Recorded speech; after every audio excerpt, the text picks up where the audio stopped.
இது புத்தக வெளியீட்டு விழாவா இல்ல உரிமை குரல் எழுப்பும் கூட்டமானு கேட்க தோணக்கூடிய அளவுக்கு உச்ச நீதிமன்றத்தினுடைய முன்னாள் நீதியரசர் கோபாலகவுடர் அவர்கள் ஆற்றிய உரையாக இருந்தாலும் சரி,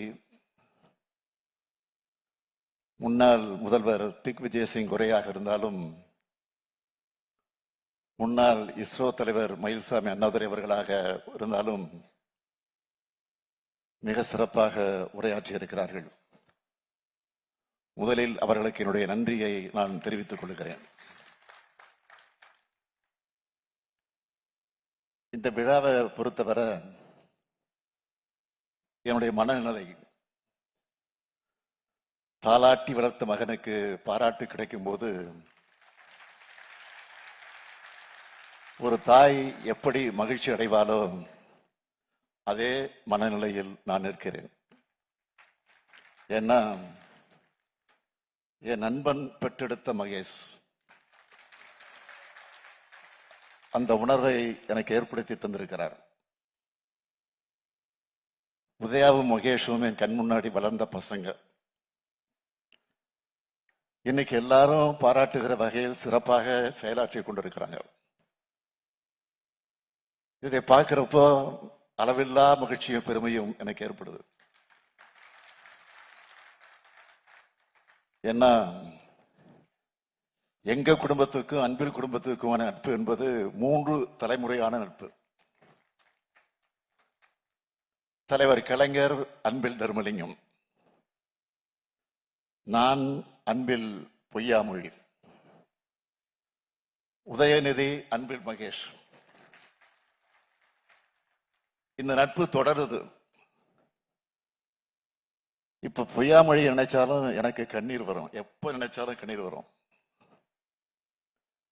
1999 நாடாளுமன்ற தேர்தல் நேரம் திருச்சியில் நடந்த பொதுக்கூட்டத்தில், தேர்தல் பிரச்சார பொதுக்கூட்டத்தில் தலைவர் கலைஞர் அவர்கள் உரையாற்றிவிட்டு அப்படி உரையாற்றுகிற போது மேடையில் இருந்த நம்முடைய அன்பில் பொய்யாமொழி சிரிச்சுக்கிட்டே உட்கார்ந்து இருந்திருக்கிறார். ஆனா இரவு விடியறதுக்குள்ள எங்க எல்லாரையும் அழ வச்சுட்டு போயிட்டான். நான் தேனியில பரப்புரையில் ஈடுபட்டு இருந்தேன். இடியா வந்திறங்கின செய்தியை கேட்டதும் துடித்து போய் திருச்சிக்கு ஓடோடி வந்தேன். என் நண்பனோட உடல் சாஞ்சு, அந்த உடல் மீது சாஞ்சு நான் கதறி அழுதேன். அன்னைக்கு தலைவர் கலைஞர் அவர்கள் வெளியிட்ட இரங்கல் அறிக்கையில என் பிள்ளைகள் ஒருவனை நான் இழந்துட்டேன்னு எழுதினார். இதுதான் எங்களுடைய நட்பினுடைய ஆழம். இந்த குடும்ப பாச உணர்வோடு பொய்யாமொழி இடத்திலிருந்து நூலாசிரியர் அன்பில் மகேஷ் பொய்யாமொழியை வாழ்த்துகிறேன், பாராட்டுகிறேன். அன்பில் மகேஷ் பொய்யாமொழி தலைமையில பள்ளி கல்வித்துறை அடைந்திருக்கக்கூடிய உயரங்களை பார்க்கிறேன். செஞ்சிருக்கக்கூடிய சாதனைகளின் பெயர்களின் பட்டியலை மட்டும் நான் சொல்லணும்னா, இல்லம் தேடி கல்வி,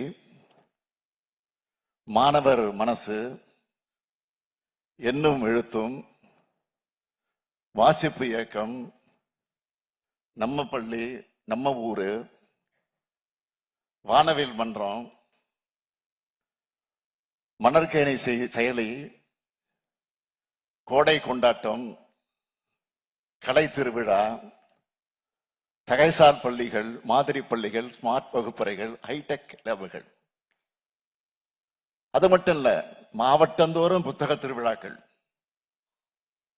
பன்னாட்டு புத்தக திருவிழாக்கள், சாரண இயக்கத்தோட உலக மாநாடு, ஆசிரியர்களுக்கு டேப், அரசு மாணவர்களையும் ஆசிரியர்களையும் வெளிநாடுகளுக்கு அழைச்சிட்டு போய் ஊக்கப்படுத்துறது, இதுவரையில் யாரும் செய்யாத 234 தொகுதிகளில் பள்ளிக்கூடங்கள் ஆய்வு செஞ்ச ஒரே அமைச்சர் நம்முடைய தம்பி அன்பில் நம்முடைய மகேஷ் அவர்கள். ஆண்டுதோறும் 10 மற்றும் 12ஆம் வகுப்பு தேர்ச்சி விகிதம் அதற்கு முந்தைய ஆண்டை விட அதிகரிப்பு. இடைநேற்றல் இருக்கக்கூடாதுன்னு மாணவர்களை திரும்ப கல்வி சாலைகள் நோக்கி அடிச்சுட்டு வர்றது. பள்ளிக்கல்வித்துறையோட பொற்காலமா நம்ம திராவிட மாடலை மாத்தி இருக்கிறார் தம்பி அன்பில் மகேஷ் பொய்யாமொழி அவர்கள்.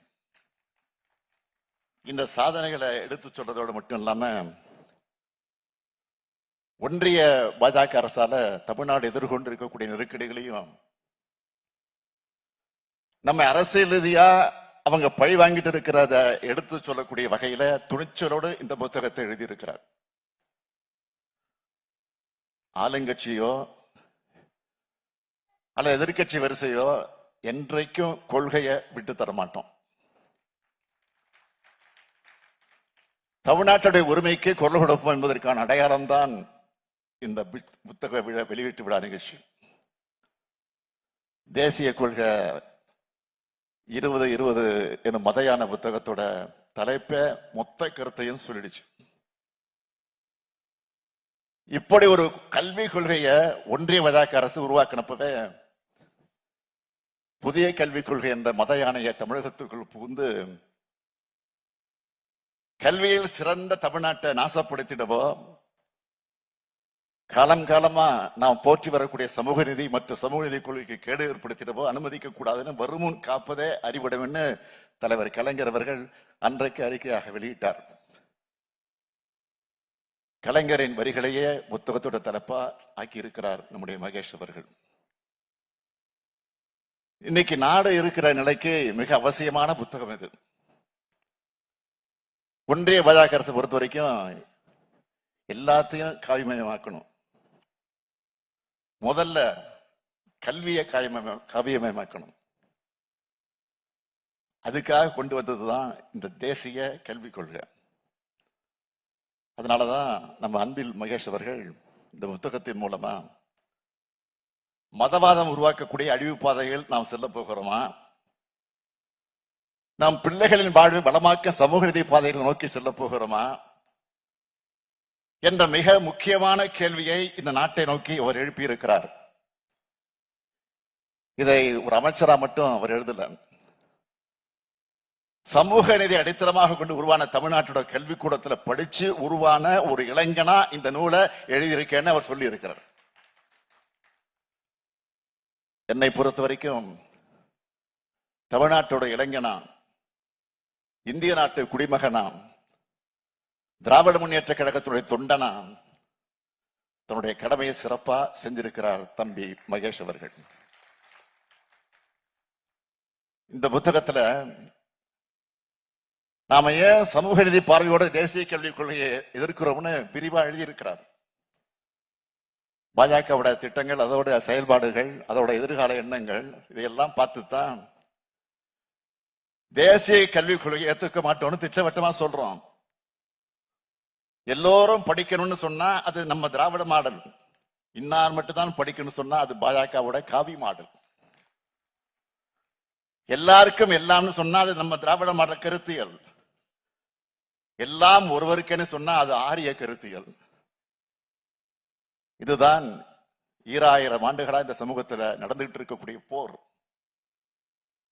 இன்னைக்கு நம்மோட உயர்வுக்கும் மேன்மைக்கு அடித்தளமா இருக்கிறதே கல்விதான். நீதி கட்சி காலம் தொடங்கி நம்மோட போற கல்வி கூடங்கள் களத்துலதான் நாம் இருந்துகிட்டு இருக்கிறோம். அறிவுதான் நம்முடைய ஆயுதம். இன்னைக்கு கல்வி தடைபோடும் ஒன்றிய கல்விக் கொள்கைக்கு எதிராக நம்ம திராவிட மாடல் அரசு போர்வாலை சுழற்றிட்டு இருக்கு. இந்த போர் ஏன் முக்கியமானது என்றால், தேசிய கல்விக் கொள்கை இடஒதுக்கீட்டை சிதைச்சிடும். இடஒதுக்கீடு இருக்கிற வரைக்கும் தான் ஒடுக்கப்பட்ட பிற்படுத்தப்பட்ட மக்களுக்கு உயர்கல்வி கிடைக்கும். பன்முக பண்பாட்டை என்ஐபி தகர்த்திடும்.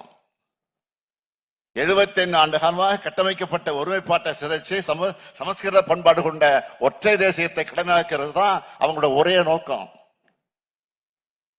தேசிய கல்விக் கொள்கையால சமஸ்கிருதம் வளரணும்னு சில நாட்களுக்கு முன்னாடி உள்துறை அமைச்சராக இருக்கக்கூடிய அமித்ஷாவே சொல்லி இருக்கிறார். எது நடக்கும்னு நாம தொடர்ந்து எச்சரித்தோமோ அதை உள்துறை அமைச்சர் உறுதி செஞ்சிருக்கிறார். தமிழ் உள்ளிட்ட மாநில மொழிகள் அனைத்தையும் அழிக்கக்கூடிய முயற்சி இது. இதை தடுக்க ஒரே வழி கல்வியை மீண்டும் மாநில பட்டியலுக்கு கொண்டு வருவதுதான். அதுக்கான போராட்டத்தை நாம தீவிரப்படுத்தணும். பாடத்திட்டம் வகுக்கிறதுலையும் கற்க வேண்டிய மொழிகளை முடிவு செய்வதிலையும் மாநிலங்களுடைய விருப்பத்துக்கு மாறா ஒன்றிய அரசு திருப்பு நடவடிக்கையில இறங்கி வருது. கல்விய மாநில பட்டியலுக்கு மாத்தலன்னா கல்வி என்பது அனைவருக்கு எட்டா கனியாக மாறிடும். தடுப்பு சுவரை எழுப்பி பலரையும் பாதி தூரத்திலேயே நிறுத்தி தடுத்து கல்வி சாலைக்கு வெளியே நிறுத்துறாங்க.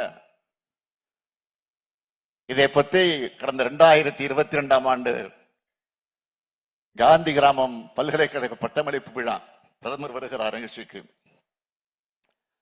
அப்போது அவரிடம் நேரடியாகவே நான் வலியுறுத்தி இருக்கிறேன்.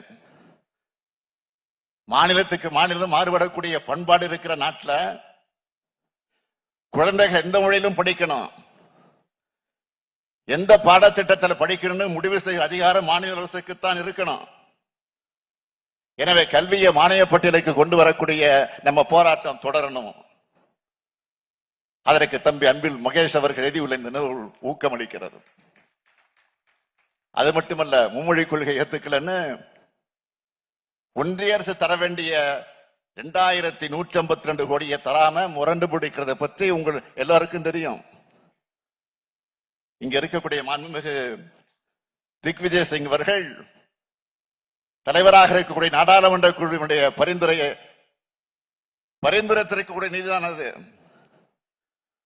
மாணவர்களுக்கு ஆசிரியர்களுக்கு சேர வேண்டிய அந்த நிதியை தங்களுடைய பெட்டி பாலிடிக்ஸ்க்காக ஒன்றிய அரசு தடுத்து நிறுத்தி இருக்கு.